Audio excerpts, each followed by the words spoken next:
Coming up today on episode 82 of In the Front Row with Mike Vaccaro, we're joined by former offensive lineman in the NFL, Steve Wright. He grew up as a multi-sport athlete in Minnesota, free agent signee by the Dallas Cowboys, and spent a number of years with the Los Angeles Raiders. He shares his journey with us that also includes post-playing career as a businessman and 31 days on Survivor. All those are part of the backdrop that created Aggressively Human, his new book coming out here soon, co-authored by his wife, Lizzy. Plus, we'll hear about the top 5 defensive linemen that challenged him, including one Hall of Fame teammate. All that coming up, episode 82 of In the Front Row with Mike Vaccaro, featuring former NFL offensive lineman Steve Wright. Steve, first of all, I appreciate you joining us here today. We're going to dive into not only your background, but obviously your book coming out here soon, Aggressively Humans, and some of the different things you learned throughout your career that I'm sure is part of that book. But let's start about your playing career. And for you, I guess you grew up in Minnesota. You're a multi-sport guy in Minnesota as well. Why were you playing so many sports? And what did that do for you in your development, not only as an athlete, but maybe as a person as well? Great question. I think back when you and I and, when we were younger, that's just what we did. And whatever season rolled around in Minnesota was winter. You played hockey. So played hockey and track. And I just lost you. Let's see. But track and football and baseball, basketball. And then as, got into the high school, it became more of a focus on football and track. And then I was recruited by different colleges to play football. So it was kind of like, the football rose to the top. And then in my junior year, I started receiving letters from the pros and ended up with Dallas. But I think, back to your question there of making you into an athlete, which I really stress with all my friends that have kids in sports. Just let them play.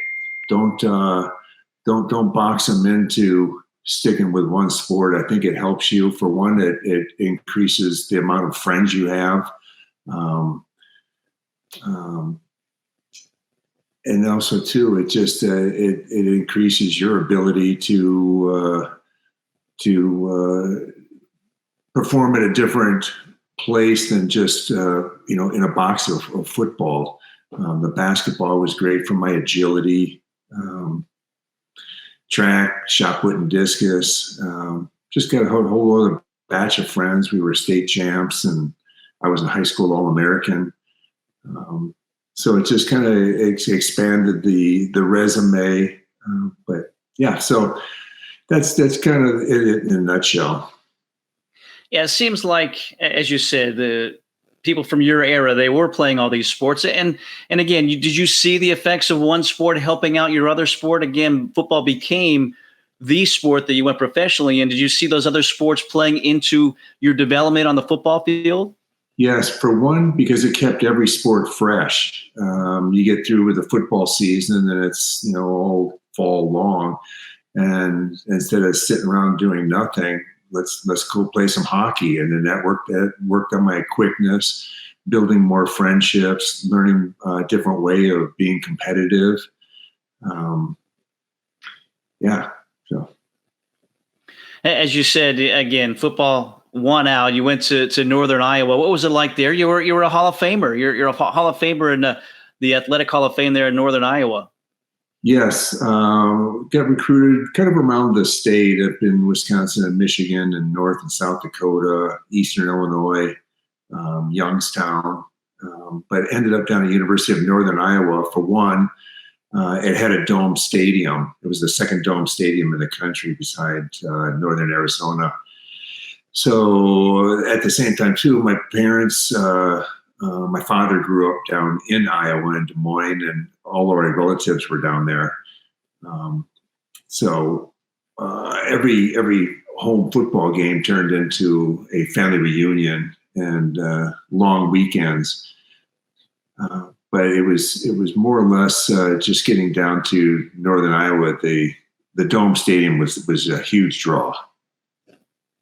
Yeah, it's got to be nice back in that day to have a dome stadium, like I said, to play in, especially in the location that it was. So coming out of there, free agent signing with the Cowboys, what are you thinking? Did you think you were going to have an opportunity in the NFL at that point? No, I didn't. And I didn't believe I was going to have a chance for a scholarship for college either. I'm really a guy of positive reinforcement, and I never really got a lot of that from any of my coaches. Even if it was just to kind of float my boat for a while, I think coaches ought to really use the positive encouragement with kids to say, whatever it is, just to keep them going. I started getting the letters for the college, and I was like, wow, I'm going to be able to play college football. I couldn't even believe it. So great, got down there.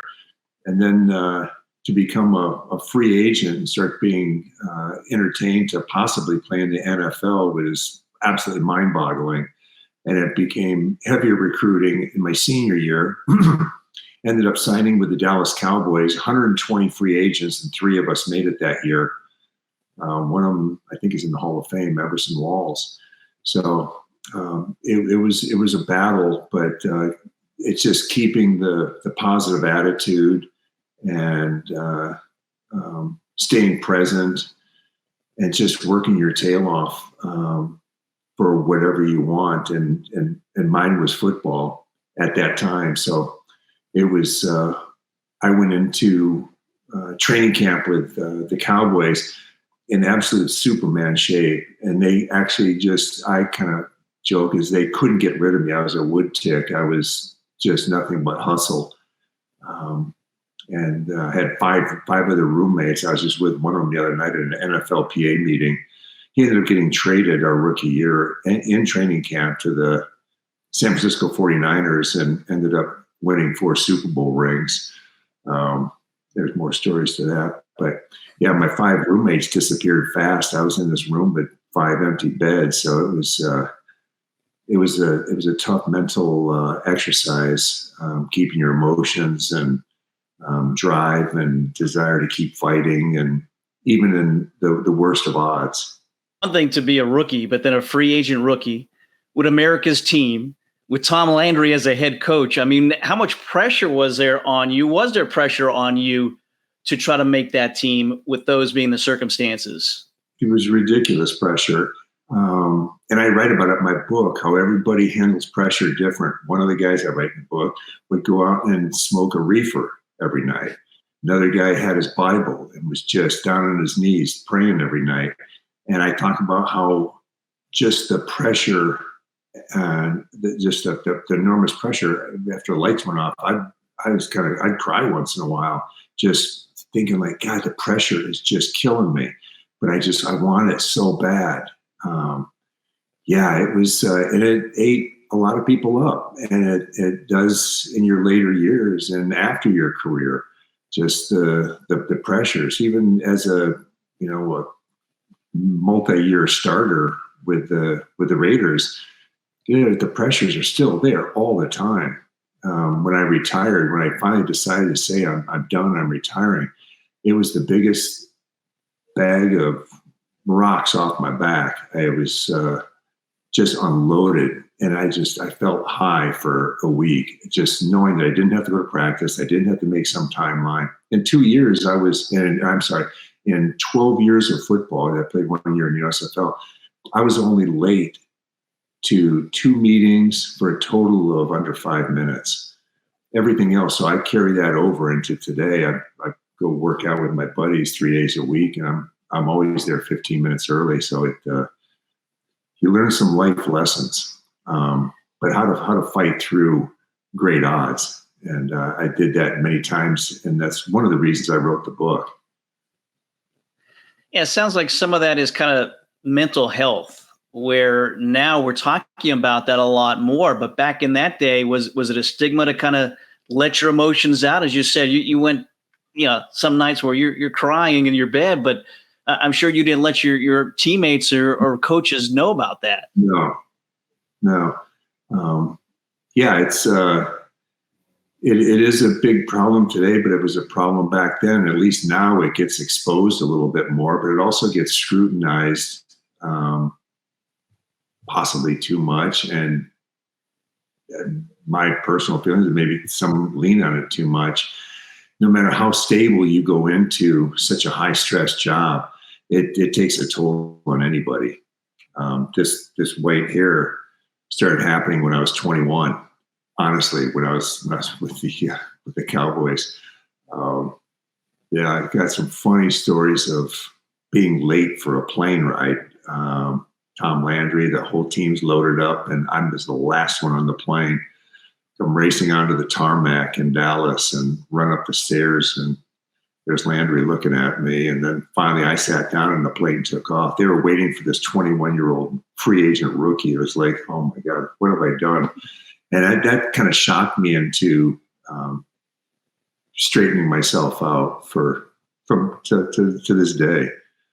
Not to let that happen again. It's just so inconsiderate to have my training mates here wait on me. I'd much rather be there and whatever, playing with my phone or stretching out or doing something else. But I really appreciate still the desire to always be on time. It's such a simple thing, and it just shows respect. Yeah, is that kind of the moment, like you said, that kind of set the path, you think, for the rest of your not only playing career, but post-playing career as well? Yeah, this is the honest truth.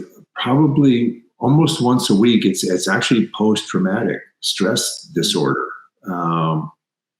I'll have a dream where I'm running around in the locker room and I can't find my shorts and jock or something like that, and the team's on the field and I'm late, or I'm running for something, it has to do with football, and I'm late. Yeah, it was that scary. I drove from my house, that story I was just telling you about, running up the stairs in a plane and running into Landry. I drove from my house to Dallas Fort Worth Airport with my foot actually on the floor, just stomped. And I was just kind of looking both ways. There was no cars coming through a light, and I'd fly. It was the stupidest thing, just a 21-year-old kid trying to cover his ass. And I ended up getting there, but it changed who I became for the rest of my life. Well, you had some good success with the Cowboys, and maybe one moment, the highlight, blocking for Tony Dorsett on a 99-plus yard touchdown against Minnesota, your hometown team in the Vikings.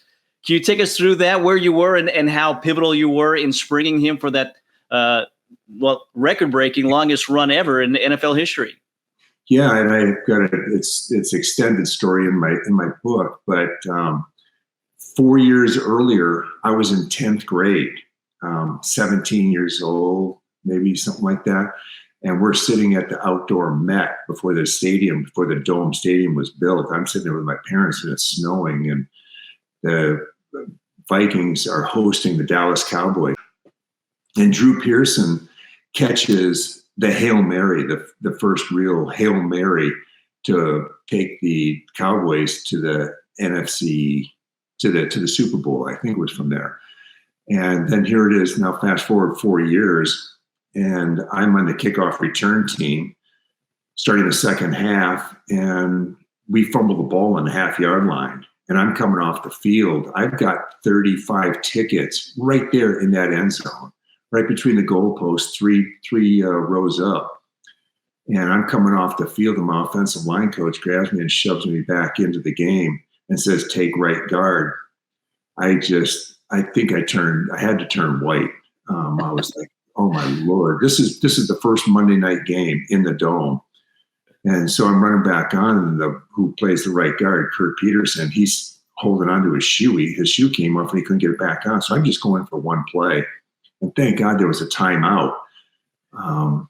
So I had a chance to really absorb what was going on. I'm looking around, and there's Drew Pearson, who 4 years earlier, when I was in 10th grade, and now I'm his teammate.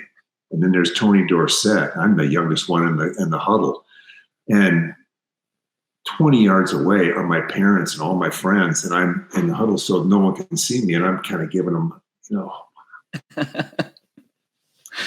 And the play was just to get us a couple yards, give us a little breathing room, just up the middle. And I ended up getting a great block on All-Pro Doug Martin. Got lucky, and there goes Tony's shoes right by me up there for 99.5 yards, and we all ran down and jumped around the end zone, and then the offensive guard came back in. So I was in for one offensive play, and it went into the Hall of Fame as the longest run ever. Monday night, like you said, in your hometown with your family there. That's incredible. A great story. How long did it take you to get to the end zone to celebrate? I'm sure he got down there fast. Tony Dorsett did. Yeah, whenever you watch that, there's I think Drew Pearson runs in next, and I'm one of the next ones. I was number 73 at the time, but I could run, and I was you always get up and you chase the ball carrier just in case there's a fumble. So yeah, I got down there, and I've got many stories like that in my book with just kind of remarkable things, timing, a whole bunch of luck. Some karma stories that maybe we'll get into later, but yeah, it was an incredible experience, and I'm one lucky man. Aggressively Human, the book, again, coming out soon here, talking about some of the stories from that book. And for you, the most success, I guess, the longevity that you had was with the Oakland Raiders. Take us through being a member of the Raiders back in the, for you, it was 87 to 93, which seems like the heyday really of that franchise. What was it like to be a part of that franchise as an offensive lineman during that time? It was absolutely just more of my good fortune. I came out of the USFL. Excuse me. I was with the Cowboys and then the Colts for 2 years, and then I went to the USFL. And when the USFL folded, my head coach, Charlie Sumner, had been the defensive coordinator for the Raiders for like the previous 10 years before he jumped to the USFL. So he brought me down there, and that was just another piece of good fortune. I mean, I could have ended up, in some lesser teams, but no, all of a sudden I'm in Los Angeles playing for the Raiders, playing with Howie Long and Marcus Allen and Al Davis and the feared crazy Raiders. It was just I couldn't have asked great or anything for a better opportunity, and ended up getting into the starting lineup and played across the line in many positions. But just being out in Los Angeles was me. That was I think I was made to be out of this environment, and was just so thankful for it. Yeah, that's, you go from the Dallas Cowboys, again, America's team, to the Raiders eventually, as you said, time with the Colts and in the USFL in between there. But, the Raiders, I guess, kind of like the bad boys of the NFL, but you think you were more suited to the Raiders than you were when your time with the Cowboys. Yes. Yeah. I was a fighter. I think I did fit the Raiders mold. You see a really mellow person here, but when I played, I definitely got to some weird mental states to where, you fight anybody at the drop of a dime. Got some good stories about that in the book too, but, I started a bench clearing brawl in Kansas City against Bill Moss. And I'm not sure if I would have done things like that earlier, but yeah, it's just the Raiders played with my mentality, and so I fit in there well. Going up against guys like Howie Long, did that help you as well, prepare mentally and physically going up against somebody like that and others on the defensive side of the ball? Yeah, definitely. I practiced against Howie every day in practice. And you just knew how, the first couple of steps were always full speed, get your head and hands and feet in the right position, and then let off. And he was extremely fast. So, yeah, he definitely helped develop my skills in getting set up to pass block quickly and getting the hands up and be on the top of my game in practice. So then in games, it was whoever I was playing against was usually moving quite a bit slower, and it made my job a lot easier. Again, you blocked for Tony Dorsett, as you said. You blocked for Marcus Allen as well. When you have a Hall of Fame running back, what is the biggest key for you as an offensive lineman to make sure that they can do their job? Yeah, and then don't forget Bo Jackson. I blocked for all of Bo Jackson's runs. And every time you see one of those highlights of Bo running, as an offensive lineman, you're supposed to be in front of him. We were all chasing Bo. You know, it'd be a sweep, and I'm running down there. I'm supposed to be out in front leading and taking out a linebacker. And before we even got to the line, I was already behind him. So it was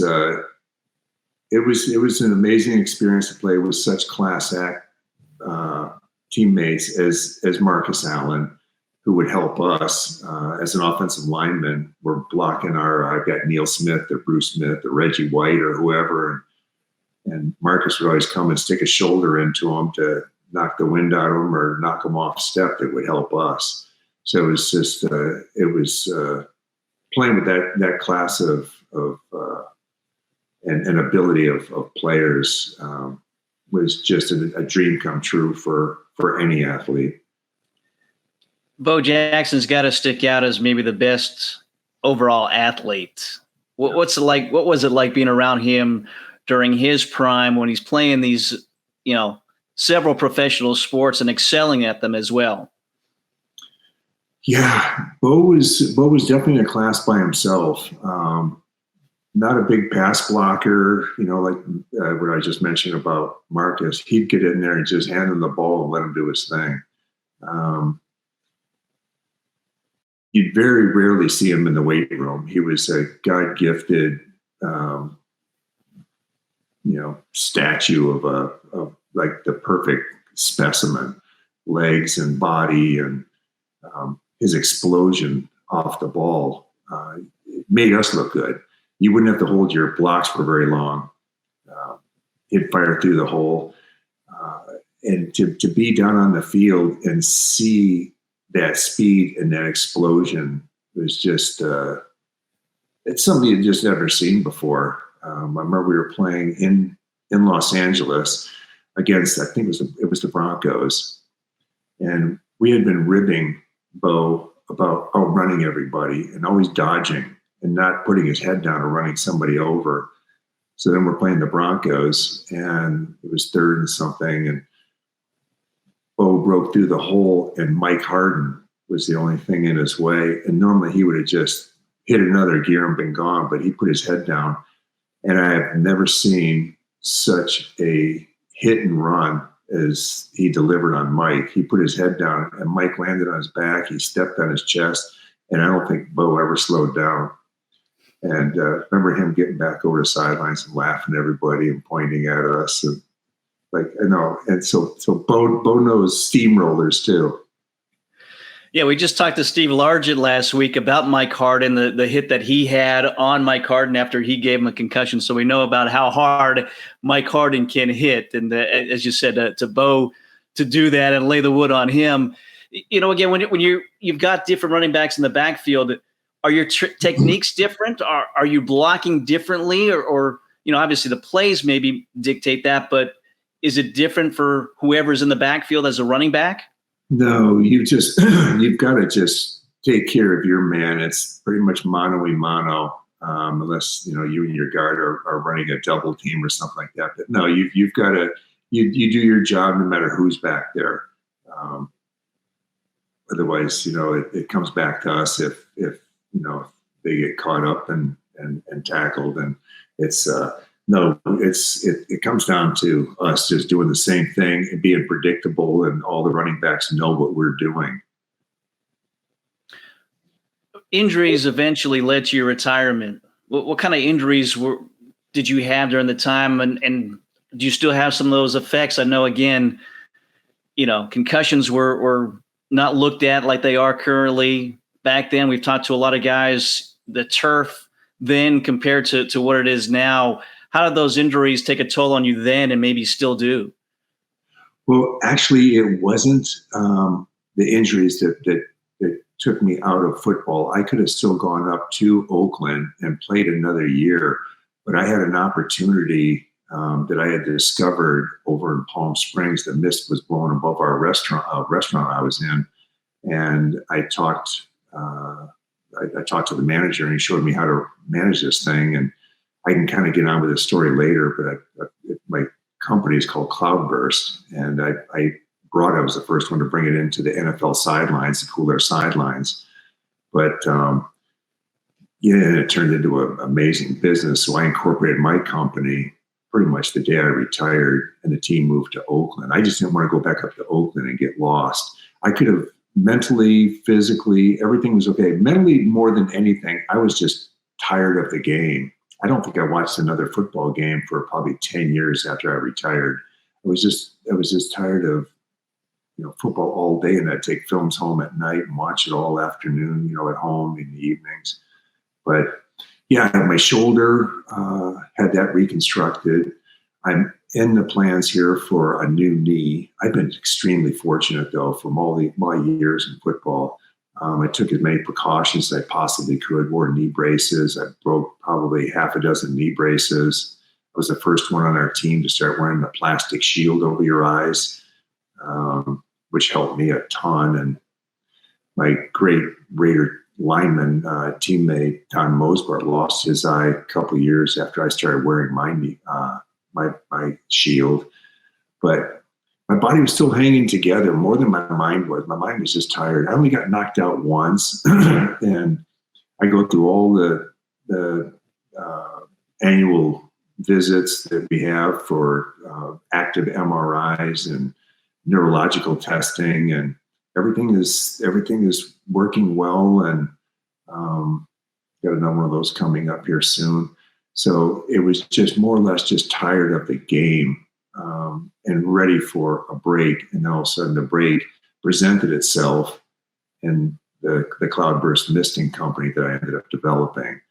I just didn't want to go up there. I'd been in Los Angeles for 7 years, and I had a ton of contacts and loved the area. And I was living on the beach in Hermosa.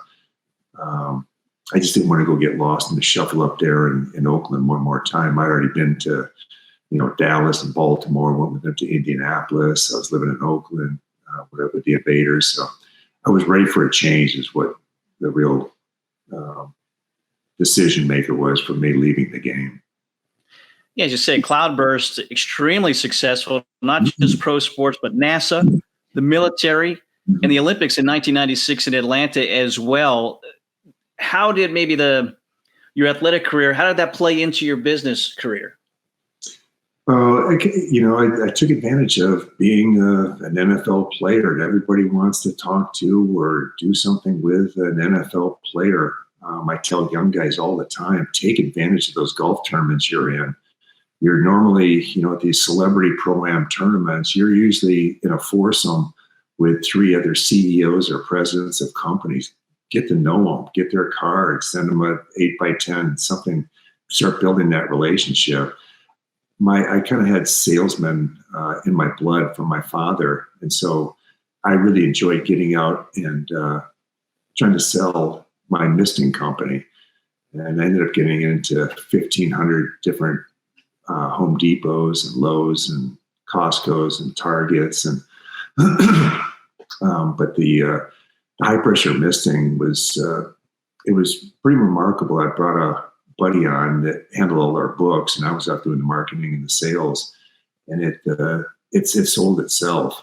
I didn't invent anything, just took it from the application of where it was used out in the desert of Palm Springs and applied it to the football field. And then it's a misting fan, so then you could put it out with Burlington Northern as they're building tracks out in the desert, or plastic extruder plants where they're building making kayaks, and they put the plastic into a mold, and they try to get that mold as cool as fast as they can and dump it out and get the next one in and increase production and revenue and everything else. So the applications were absolutely endless, and then it ended up on aircraft carrier in the Persian Gulf and cooling the guys up on the deck. And so then it's a great story that I've got in the book. I can just share it in a nutshell, but I ended up landing the 1996 Summer Olympics with my little startup misting company from just being a good guy to people. And that's a lot of the theme of my book. Just treat people as human, treat them nicely. And this came back to me tenfold. There was a shoe salesman tried to schlep a new football shoe in the Raiders locker room. And I was the only one that sat and talked with this guy a little bit and ended up taking his shoe and wearing it in the game. And it turned out this guy became a hero with his brand new startup shoe company, that he had a football shoe. He had one of his shoes on an NFL game.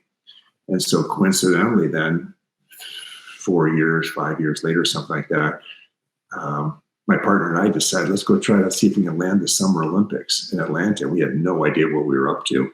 But I'm in there with GE, going against Raytheon and all these other large companies and doing our sales pitch, showing them our equipment and how we can do anything that they need. You don't have to have this. Whatever it is you need, we can make it. And I got back, and 2 weeks later, I got a call from a guy named Mike Ariano, who was in charge of all the field equipment, and said, congratulations, you got the job. And I was like, no way, how in the world did we do this? And he goes, you don't remember me, do you? He goes, I was the guy that was selling the shoes, and you were the only one that treated me like a human in there. Everybody else just pushed me aside, didn't want anything to do the talk with me, because they were all wearing Converse and Puma and Nike, Adidas, and everything else. He goes, you're the only one that treated me with respect. And so now I want to give it back to you, and I believe you can do it. So, make us proud. And, then it was just my partner and I, Mike Davis. And so we landed the Summer Olympics in Atlanta. Well, it turned out they were in Birmingham, Alabama, Washington, D.C., Miami, Florida, and quite a few other cities. It was like, I had all the different soccer venues. And so had our work cut out for us, but we excelled, and lived to fight another day. And I almost cherished that almost more than my NFL career, because it was something that I built by myself, along with my partner, and had extreme success with it. And then I sold it to him in like 2000 and moved on to other things. Certainly part of the lessons learned in your book, Aggressively Human, coming out here soon. And I'm sure some of the lessons learned there was maybe your time at Survivor as well. 2010, you're on Survivor, the 22nd season. First of all, why? This is years after your playing career. Why subject yourself to being on Survivor? I had never seen the show. I was down at Fox Studio. I go down to Fox Studio, excuse me, a couple times a year and just hang out with Howie in the green room and yuck it up a little bit with him. And then we go out on the set and watch him and the guys do their thing. And while I was in the green room, the casting director, the head casting director, was in there as a guest of Jimmy Johnson, who had been on Survivor a year or two before. And I just sat there talking with her, and she said, have you ever thought about being on a reality TV show? And I don't know, not at all. No, thank you. And she goes, I think you'd be really good. And she did her sales pitch to me and talked me into trying out for Survivor. And she goes, coincidentally enough, the screening has been going on for a year, and the finals are in 3 weeks or 2 weeks or something like that in Santa Monica. Do you want to come out and see if you can do anything? So I ended up showing up with 70 other people. I told her I'd never seen the show before. And so we through a lot of screening. Next thing I know, I'm landing in Nicaragua with my cast, and what have I gotten myself into? But that's been my philosophy in life, and I really go into that a lot in my book, is when there's an opportunity, even if you don't know what it is, if it sounds even a bit good in your gut, go with it.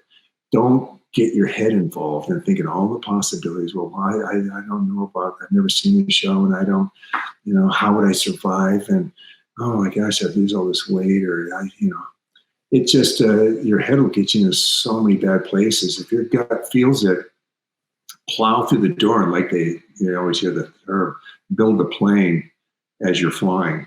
It's just go give it a shot. Life can be short. Go for it. And if you run into a wall, great, turn around and go another way.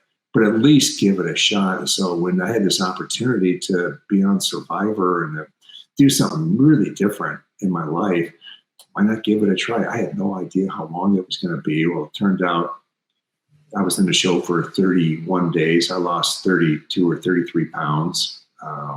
I went from 250. I tried to go in there with a lot of muscle, and I ended up at 219 at the end of the show. They were getting worried about me. All my muscles had shrank. You're eating termites. You starve. You basically starve, and the show is 100% real. You're not getting little treats on the side or a cozy bed or anything else. I was sleeping on bamboo poles with all my mates and raining on us. Out of the 31 nights I was there, I think it didn't rain, maybe 4 or 5, but just torrential downpours. Lost a ton of weight. I got home after the 31 days, so I was gone for about 60 days. And I got home, I was going to go see my parents, and my front tooth was driving me crazy. It was really starting to hurt, so I went and saw my dentist. He took an x-ray and said, we're going to pull that tooth right now. He goes, you have more bacteria in there. This kills people in the third world countries. Oh, wow. So I show up at my parents' house, missing my front tooth, looking like I'd been in a prison camp or something. It was just like, what are you doing? But it was a great life lesson. I've still got friends to this day from that, because you just sit around 24/7 and you're up all night because it's raining on you. You just take cat naps during the day in the shade on the sand. And they called a few years later and asked if I wanted to try it again. And I hung up the phone really fast. It was a great experience, but one I'd never cared to see again. And it was an amazing experience, though. Yeah. Yeah. So you survived, rookie camp as a free agent with the Cowboys. You survived 31 days with the Survivor. Did your NFL career at all prepare you for those 31 days on Survivor? No, I don't think anything could have, because you just don't eat for 30, the 39 days. I was the last one of my tribe. Nothing could prepare you for, I just really still touches me to think about people that are hungry, that just don't have any food. It still breaks my heart to think about it, because it hit me like a ton of bricks just the first day. I was so used to having a little snack in the evening or something. All of a sudden I've got nothing. And then in the morning I'm going to have a little handful of rice and try to make it nice by putting some salt on it. So we had to go and get a bucket of ocean water and boil it until it was just crusted on the kettle and break that off. And it's like, wow, starving takes your emotions to a whole nother level, and your energy and mind. And yeah, it's a rough place to be. So nothing can prepare you for that. I got a survivalist to help me, to teach me how to start fires and make camps and everything else. None of that stuff really helped. It's dealing with your hunger. You want to throw up your hands and say, "Uncle," but you can't do it. And that's part of the big screening process. That's why you never see people quitting. And I'm actually not going to say a whole lot about this show because I'm under contract about it. Yeah, there you go. I don't want to get you in trouble, but certainly still some of the stories that are in your book, Aggressively Human, which you co-wrote, I guess, with your wife, Lizzy. What led to this book? Why now, years after your playing career, even years after being on Survivor, why write this book now? For one, it was the pandemic. My wife had just left her financial job and been working the left side of her brain forever. And I had all these stories, and I've had a fun, wild ride life. Besides there's so many other stories in the book, but I wanted to get them all out, for one, because it's a fun read.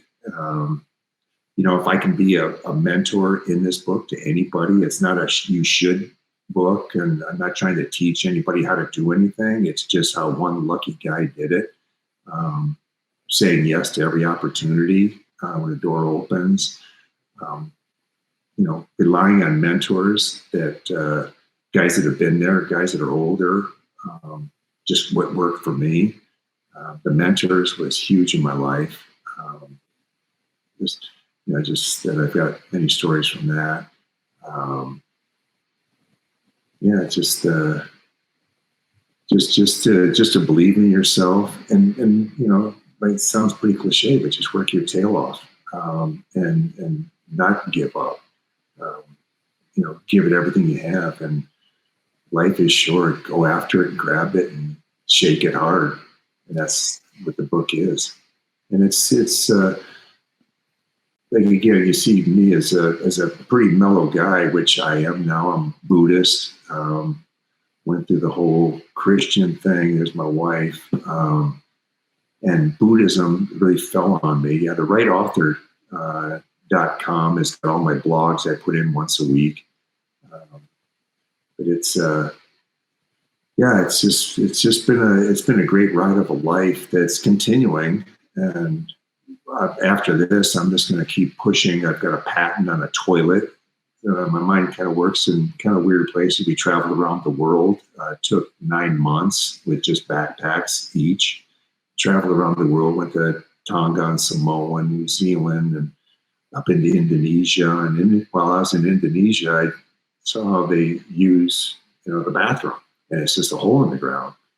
And the more I started looking at it, it's the most physiologically most fluid way to have a complete empty of your bowels. And everybody's familiar with the squatty potty. Just put your feet up on a little bench there. I built this into the toilet, spun the toilet around so you're facing backwards. So you can rest on top of the water tank. The flusher is right there. Your toilet paper is right there. When we traveled, we were in, I think, roughly 50 different Airbnbs, and you got the toilet paper back here, and the flusher's over there, and you're always looking for things. And it's just as awkward. And when you look at the American toilet or any toilet, it's your knees to have a complete evacuation. And I know a lot of people don't get into talking about this, or if there's a gross topic, but to physiologically have the complete empty, your knees should be higher than your hips, and so thus the squatty potty. And so mine is also has a wider rim for the people are getting bigger these days. It's also ADA compliant, so a wheelchair can wheel straight up to it and the person can slide forward onto the toilet and then back up and get back onto their wheelchair. And it always killed me. It broke my heart to see somebody get up in a wheelchair and they're hanging onto the door and they're trying to turn around. And so it's a pretty broad patent that I'm sending it out to probably 30 to 35, the largest toilet manufacturers. And I haven't gotten a bite yet, but I own the patent for the next 20 years. So none of these companies can bring anything in or manufacture them here in the U.S. So hopefully after the book starts slowing down, I'll dive into that quite a bit more and really push it and see if I can, sell the patent. And it was just something I had to get out of my head. It was just like the misting. It was like, there's something here, and I've come up with a couple of other things. And it's not really trying to be the entrepreneur, the broad mind. It's just being open to possibilities. Yeah, certainly sounds like it's more convenient than what we're dealing with now. So I wish you the best of luck with that patent. And hey, we talked about it all here during this interview. We want to end with, we've been asking our guests their top 5. For you, I want to know the top 5 defensive linemen that you've had to face. You mentioned Bill Moss and the fight that you started with him, and maybe it's the top 5 trash talking defensive linemen. But what are those top 5 guys that you had to go up against in a day and an age where the NFL was a lot different. Again, late 80s, early 90s. Yeah. Well, for one, obviously Howie Long in practice, you just didn't. There was a fine line. You didn't push him over the line. You didn't hit him too hard or take that extra step or a push. I saw him dismantle one of my teammates that I've never seen a Mike Tyson uppercut that blew this guy's helmet off. Howie got in a bunch of trouble. Bill Lewis. But away from that, I wrestled with Reggie White. Had a great game against Lawrence Taylor. I tell a funny story about that. The very first play of the game, I played left tackle for the first time. Our left tackle went down in practice. They put me over there. The very first play of the game in New York, he ran me over so fast, pushed me back into Steve Berline and tackled both of us. And there's a great story of Steve Berline's leadership and how he just, he didn't berate me, which many quarterbacks would have done. Get him off of me. So that helped me a lot and I ended up having a great game. Reggie White, there was Bruce Smith that I had many battles with. Neil Smith was probably my biggest nemesis with the Kansas City Chiefs. Randy White and Ed Jones when I was with Baltimore back playing against my first team with the Cowboys. Kevin Green was... we had many battles and a lot of words, but a lot of fun too. He was just a wild man. There's a lot, and it was as I got on in my career, many of these guys were just all pro. And when I started, there was just a few of them that were all pro. But by the time I got into eighth or ninth year, it seemed like every weekend was an all pro. So it was Mecklenburg and not just all pros, some of them Hall of Famers as well. These guys, again, trash talkers are trying to get you off your game. Did any of them say something that kind of made you laugh and get off your game because of that? No, not really. Lawrence Taylor was talking trash and quite a bit more than that before the game even started. He's yelling over. We're down at the other end. He's yelling how he's going to eat me up, and he did the first play of the game. It rocked my world. But I was able to get it together again, thanks to Steve Berline and some supportive words. And no, it's not really. There was a few guys. Let's see, the Fridge. Richard Dent was, mouthing off a lot. And, it was, I never really let anybody get under my skin, or get laughing with them. I see a lot of players now after the games, they all get together and they hug and they're changing jerseys. I never did any of that. I'd run onto the field and I'd run off the field. And I think it was old school mentality. That's what you did back then. I think it was just, you wouldn't hang out in the field and hug each other and laugh and chat. And it was war. You just go on there and beat each other up and run back to the locker room and call it a day. What would someone like Howie Long have done if you would have chatted with the opponent after you either won or lost the game and he saw that? What would someone like that do to you? Not really anything. Maybe some words or something like that. But there was never any physical fighting really between the team.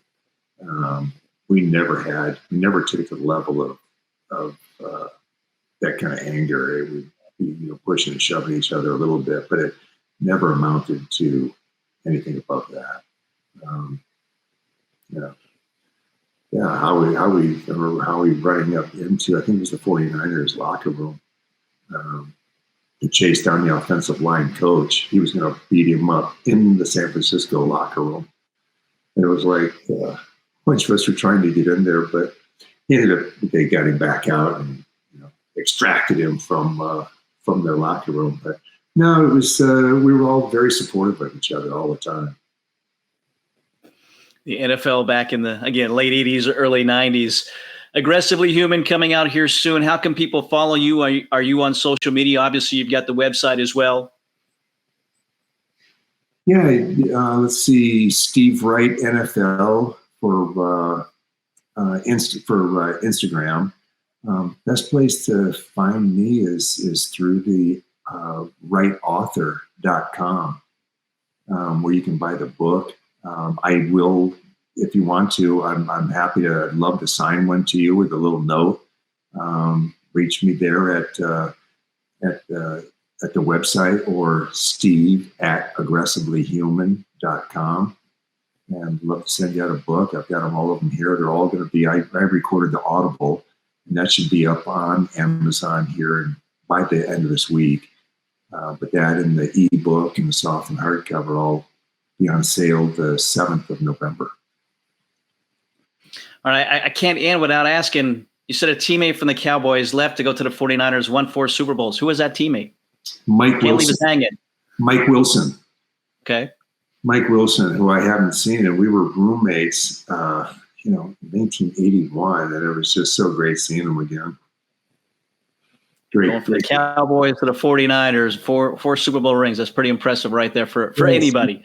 Yeah, lucky man. Well, your life very impressive as well, Steve. I can't thank you enough for spending some time with us and sharing some of the stories again from your book. Go check that out if you're watching, if you're listening. Aggressively Human coming out here soon. Get that signed copy from Steve as well. But hope you have great success with that. And hey, we look forward to the backwards toilet as well. We'll be looking. I'm going to be looking for that here. 20 years at least. You had that pant for 20 years. So it's sometime within that time frame. We'll be looking for it at the story, Steve. Thank you, Mike. Appreciate it, partner. Thanks for the time. Got it. Great stories, a great look back at the late 80s and 90s NFL with Steve Wright, former NFL offensive lineman. We thank him for his time, for sharing his insight, and be sure to check out his new book coming out here soon, Aggressively Human, some of those stories you could read about in that book. As always, we invite you to like, to share, and to subscribe to our channel on all streaming platforms. More great guests coming your way very shortly. As always, we thank you for joining us. For J.R. Quitman, our creator, producer, and director, I'm Mike Vaccaro. We'll see you next time, another edition of In the Front Row with Mike Vaccaro. Have a great day, everybody.